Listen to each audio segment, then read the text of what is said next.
नमस्कार साथियों, एक बार फिर आपके अपने YouTube चैनल में आप सभी का स्वागत है। आज हम जानेंगे कि जो पीटेट की जो एग्ज़ाम डेट दिखा रखी है वो सही है या फिर गलत।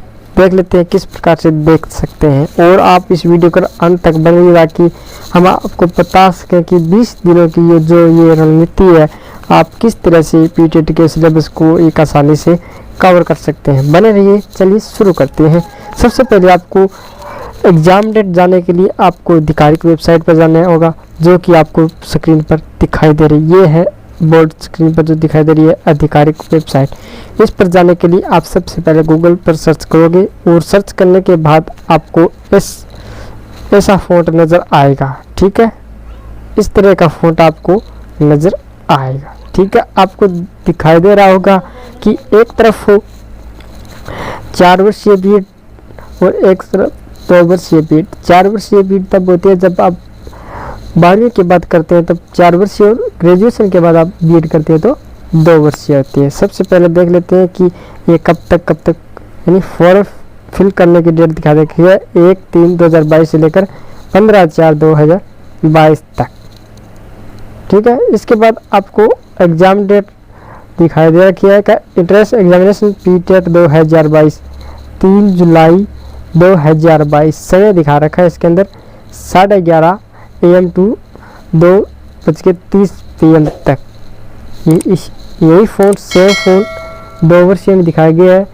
1/3/2022 से फॉर्म स्टार्ट होते हैं और 15/4/2022 तक अंतिम दिन होता है फॉर्म भरने का। और यही date exam date entrance examination of PTET 3 जुलाई 2022 को भी पीएट 2 वर्षीय का भी एग्ज़ाम होना तय है।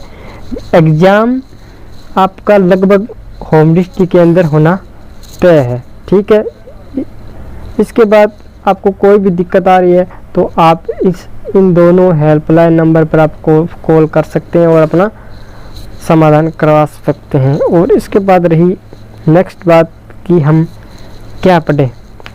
पीटेट के अंदर 4 सब्जेक्ट लगते हैं, जो पहला है मेंटल एबिलिटी यानी रीजनिंग, उसके बाद है टीचिंग एप्टीट्यूड यानी शिक्षण अभिरुचि, थर्ड है कि जनरल अवेयरनेस ये राजस्व जीके का है पोर्शन है, और फोर्थ है लैंग्वेज हिंदी और इंग्लिश दोनों में से एक करने होते हैं। चारों सेक्शन के अंदर 50-50 प्रश्न आना तय है।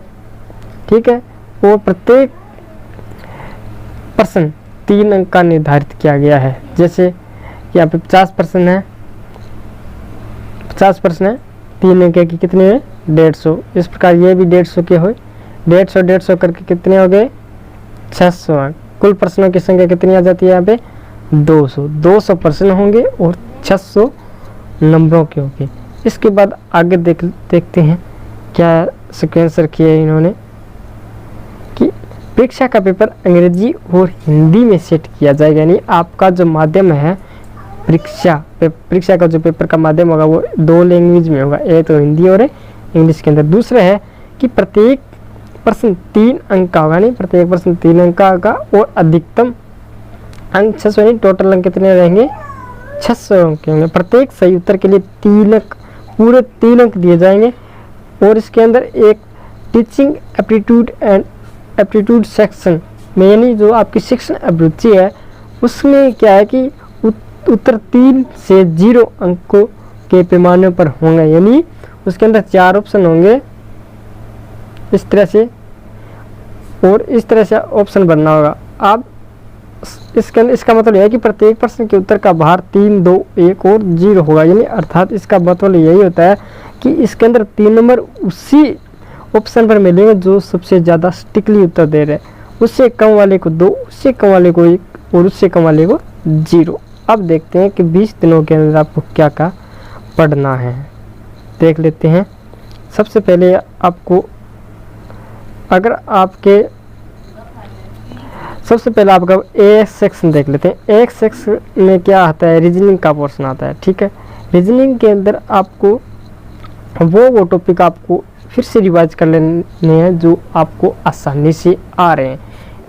अब देखते हैं कि आपको 20 दिनों की रणनीति के दौरान क्या करना होगा, क्या पढ़ते हैं, क्या पढ़ने से सिलेक्शन होगा। आप तो एक मान लीजिए, अगर जीके वाले पोर्शन में अगर आपने खुद के नोट्स बनाए हैं तो वो नोट्स ही दोहराने हैं, ठीक है। अगर अदर कोई बुक, नई बुक कोई भी नहीं खरीदनी है, अगर आपके पास सीमित मैटर है जीके का, वो ही दोहराना है।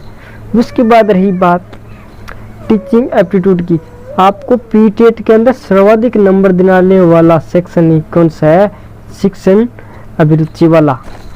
इसके अंदर आपको 150 में से 150 नंबर प्राप्त कर सकते हैं। इसके अंदर आपको एक ही बात ध्यान रखनी होती है, जब आप परीक्षा हॉल में परीक्षा दे रहे होते हैं तो शिक्षण अभिरुचि वाला पोर्शन आप सबसे पहले करें, क्योंकि इसके अंदर एक फ़ायदा होता है, सबसे पहले करने पर आपका माइंड सकारात्मक होता है शुरू के अंदर, ठीक है।